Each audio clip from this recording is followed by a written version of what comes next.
बिस्मिल्लाहिर्रहमानिर्रहीम, अस्सलाम वालेकुम। फैसल अब्बासी हाज़िर खिदमत है। पाकिस्तान में जो हालात हैं वो आपके सामने हैं। बज़ाहिर यूँ मालूम होता है कि शायद एक कलम की जुम्बिश सारा निज़ाम हिला के रख देगी, या दूसरी जानिब कभी कभी ये मालूम होता है कि पार्लियामेंट में आने वाली कोई करारदाद ऐसी होगी कि जो सारे निज़ाम को दरहम बरहम कर देगी, या फिर किसी सरकारी अफसर का, किसी एग्जीक्यूटिव के कारिंदे का कोई फरमान मान लेना या ना मानना ऐसा होगा जो यकसर सारे हालात को बदल देगा। लेकिन इस सारी सूरत हाल में हम तवक्को कर रहे हैं कि जो भी हो वो पाकिस्तान के लिए बेहतर हो, कोई उम्मीद कायम हो जाए। एक जानिब बहुत बड़ा तवील जिद्दोजहद है इमरान ख़ान की, उनकी जमात की इलेक्शन के लिए, जिसके लिए उन्होंने सबसे पहले अपनी वज़ारत उज़्मा जाने के बाद जब उनको अदम एतमाद के ज़रिए हटा दिया गया तो उसके बाद उन्होंने एक बड़ी जानदार कोशिश की। पहले एक ऐलान किया गया कि हम कौमी असम्बली से इस्तीफ़े दे चुके हैं। फिर उसके बाद उन्होंने लॉन्ग मार्च किया मई को, 25 मई को आखिरी पिछले साल।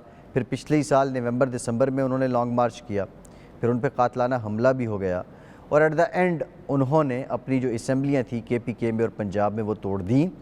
और उसके बाद उन्होंने जो उनका मकसद था इलेक्शन वो हासिल करने की कोशिश की, लेकिन ताहाल इलेक्शन नहीं मिला। सवालात बहुत से हैं कि ये हुकूमत इलेक्शन क्यों नहीं करवाना चाहती, आखिर क्या बात है, ये हुकूमत इस इलेक्शन से क्यों डरती है। इसमें कोई दो राय नहीं है कि अगर आज सर्वे करवा लें तो 60% इमरान खान है, 40% बाकी जमातें बनती हैं। पलड़ा इमरान खान का भारी है, इसमें भी कोई दो राय नहीं है कि इमरान खान ने जब 9 अप्रैल को उनको हुकूमत से हटाया गया तो उससे पहले 27 मार्च को एक कागज़ का पलंदा लहराया था और कहा था कि अमरीकी साजिश के नतीजे में उनको हटाया जा रहा है। इस पर मैं आगे चल के बात करूँगा कि ये अमरीकी साजिश कहाँ से हुई, किसने की और इमरान खान का इसको सियासी तौर पर कैसे फ़ायदा हुआ, ये इंतहाई अहम बात है। लेकिन उससे पहले ये जो मौजूदा हुकूमत है, सवाल ये है कि ये इलेक्शन क्यों नहीं करवाना चाह रही। क्या वाक़तन पाकिस्तान की मईशत ऐसी थी कि इमरान खान ने जो इमारत बनाई थी उसकी बुनियादों में सिर्फ रेत थी, उसमें कोई कंक्रीट नहीं थी, उसमें कोई सीमेंट नहीं था?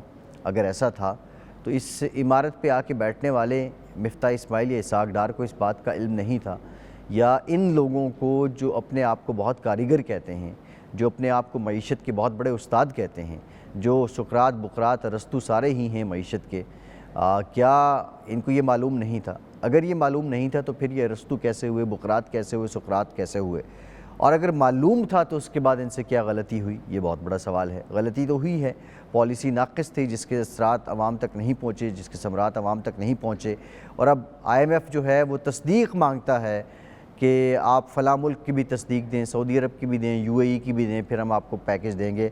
बहरहाल अब कुछ ख़बरें ऐसी आई हैं, कुछ ऐसे लग रहा है कि IMF के साथ जो स्टाफ लेवल एग्रीमेंट है वो हो जाएगा।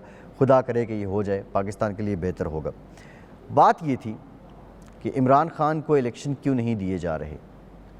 सवाल ये है कि वो अमरीकी साजिश जिसके नाम पे इमरान खान ने अवाम को साथ मिलाया था, आज उस अमरीकी साजिश से कन्नी कतरा रहे हैं इमरान खान और बिल्कुल कोसों दूर जा चुके हैं।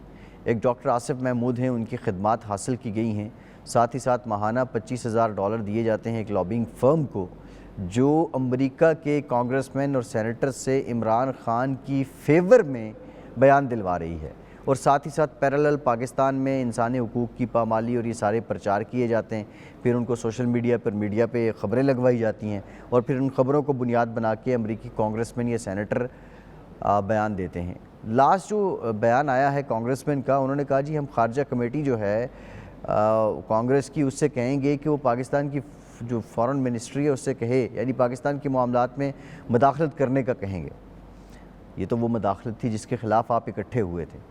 सवाल ये है, मेरे लिए बहुत मोहतरम है इमरान खान के चाहने वाले, उनके फॉलोअर्स इस वक्त सबसे बड़ी जमात के फॉलोअर हैं।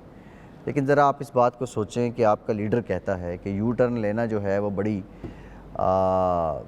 बरकत वाली बात है, बड़ी बेहतरीन बात है। लेकिन अमरीकी साजिश के नाम पे आपने इतना ढोंग रचाया और आज अमरीका से आप ही कह रहे हैं कि हमारे मामलात में मदाखलत करें।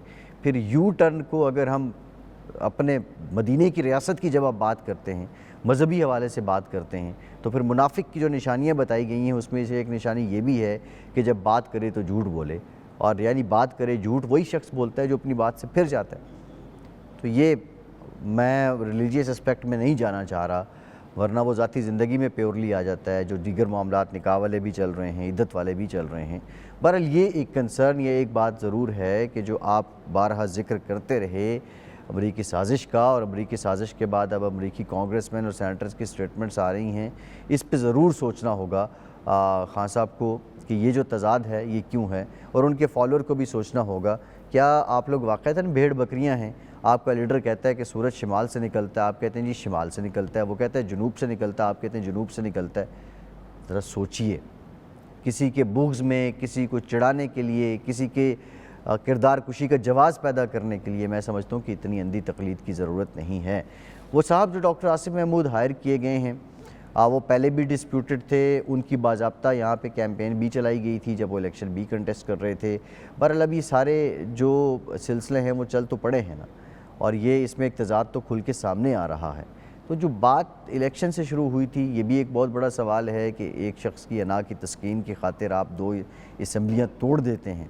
बज़ाहिर तो ये सियासी चाल है, लेकिन इस सियासी चाल के बाद आपको क्या मिल क्या रहा है, और आप साबित क्या करना चाहते हैं कि अगर मेरी ज़िद या मेरी अना नहीं मानी जाती, मेरी बात नहीं पूरी की जाती, तो मैं कुछ भी कर दूं, क्योंकि सिस्टम ने आपको इख्तियार दिया था, पाकिस्तान के अवाम ने आपके इन MPs को मुंतखब किया था, और इस सिस्टम को और इन MPs को एक्सप्लॉइट किया, और उसके बाद अब आप देख लीजिए कि क्या सिलसिला चल रहा है। कहने का मकसद ये है, ये बात करने का मकसद ये है कि ये खुल्लम खुला एक तज़ाद है। अब जो अगर गवर्नर स्टेट बैंक को ये हुक्म दिया गया है कि आप डायरेक्टली पैसे दें इलेक्शन कमीशन को, तो अब इस पे कानून क्या है, ये एक अलग बात है। और अगर गवर्नर साहब अदालती हुक्म नहीं मानते, ये भी एक अलग बात है। क्या गवर्नर अदालती हुक्म की तामील के पाबंद हैं, ये भी एक सवाल है। अभी भी ये मालूम होता है, ये महसूस होता है कि इलेक्शन होते दिखाई नहीं दे रहे हैं।